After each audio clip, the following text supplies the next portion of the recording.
One of the most important things when it comes to any style of fishing is your hook and hook length combination. After all, that is the business end of your setup. That's what the fish is going to see. That's the initial contact between you and the fish. So hooks and line right at the end of your setup are massively important. And over the years, I've been through all different brands of line, different types of line. I've tried fluorocarbon, I've tried standard monofilament, I've tried it all. And I've tried all different hooks as well. And amongst the anglers that I fish with, and I fish with some fantastic anglers, we all seem to have come round about to sort of the same conclusion for our feeder fishing. And when it comes to hooks, I think we're all pretty much on the same page now. I know, like I say, some fantastic anglers, and I fish with some fantastic anglers. And for our feeder fishing, for natural venues, I'm talking about when we're targeting silverfish, we all love a straight point hook for hooking fish and getting more bites. So these hooks have been absolutely fantastic for us. I'm at Hallcroft fishing the Pairs League at the moment, and it's a venue that is barbless hooks only. And I think these straight point hooks, and I know, like I say, a lot of other good anglers, these straight point hooks are fantastic. They're super sharp. These are the Guru F1 maggots, super sharp. They are strong for their wire. So I'm saying we can land carp on them in the winter, but you have to take your time. You have to fish with soft rods and balance your tackle, because they're not carp bagging hooks by any strength of the imagination. And the important thing is the straight point on them. It's quite a long straight point. The straighter the point gives the fish more chance of actually pricking themselves against the hook. Obviously, if you think an in-turn hook, as it skids against the fish's mouth, as that fish picks up the bait, sort of tries to swim away nice and gradually before it realises anything's wrong, swims away nice and gradually, the hook length tightens in the fish's mouth, and the hook point then needs to dig into the fish's mouth. And with a rounded point hook, it can just skid against the fish's mouth. Those straight point hooks just seem to catch more fish. They just seem to catch hold and catch more fish.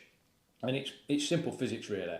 We use obviously those F1 maggots on barbless only venues, but then we use pole specials on natural venues where barbs are allowed. And the barb on a pole special is ever so tiny. Sometimes you don't even know it's there. It's the tiniest of barbs, but it just helps keep on baits such as like maggots or little bits of worm. And once again, it's all down to that long, straight, really, really sharp point on that hook. A strange shaped hook, but one that works really well for feeder fishing. And despite the fact that it says pole special on the packet, like I say, amazing feeder hooks, whether you're targeting skimmers, bream, roach, perch, you name it.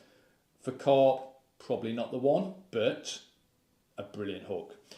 When it comes to other venues where it's maybe a bit gravelly or the bottom's rocky, I do find that straight point can dull a little bit. So obviously when you're casting out, you're reeling in all the time. Maybe you've not had a bite, you're reeling in, or you're setting your feeder, and that hook point is all the time sitting and bumping into stones or on rocks.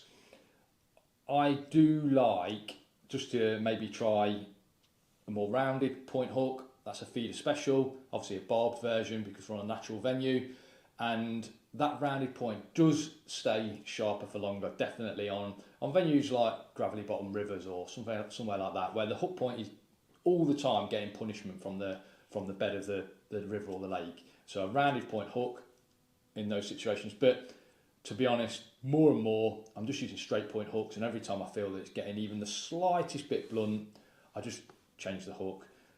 I know we're all loath to change the hook, but that is one of the biggest things that I've learned since I've been going international feeder fishing. Sharp hooks catch you more fish. You've got to remember, we're not seeing a bite like we are on a float. We're actually hoping that the fish hooks itself, or at least pricks itself with that hook point. Sharp hook catches you loads more fish. Just those occasions where you think, well, that hook's just about okay. Test it with a maggot, put a maggot on the hook. If it doesn't go cleanly through the end of that maggot, change it. Trust me, you've got to change it. I know you're going to use more hooks, but you're going to catch more fish as a result. Now, when it comes to hook length material, I've tried the fluorocarbons, and I know that fluorocarbons for some people have worked fantastically. For me, I just can't get them to knot in a consistent way, and I can't, when I fish them against each other side by side, I can't see the advantage yet. So I'm still on my good old-fashioned low vis. It's a really old school monofilament.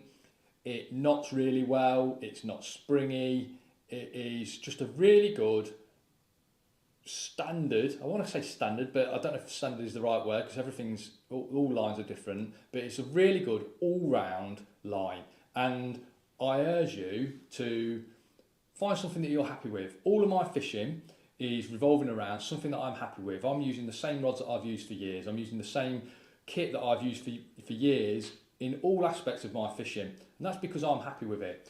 And I always find that once I've got confidence in either a bait or an item of kit, I stick with it because there's so many things going on under the water. That's enough to think about for me without thinking about things like, is my line okay, is my hooks okay, because I'm constantly changing it. So try and find something that you're really happy with and stick with it, and then you've got your all that spare space inside of your head to think about how the fish are feeding, where you've got to make your next cast, have you got to change depth, have you got to change the size of your feeder, have you got to make all these little subtle changes.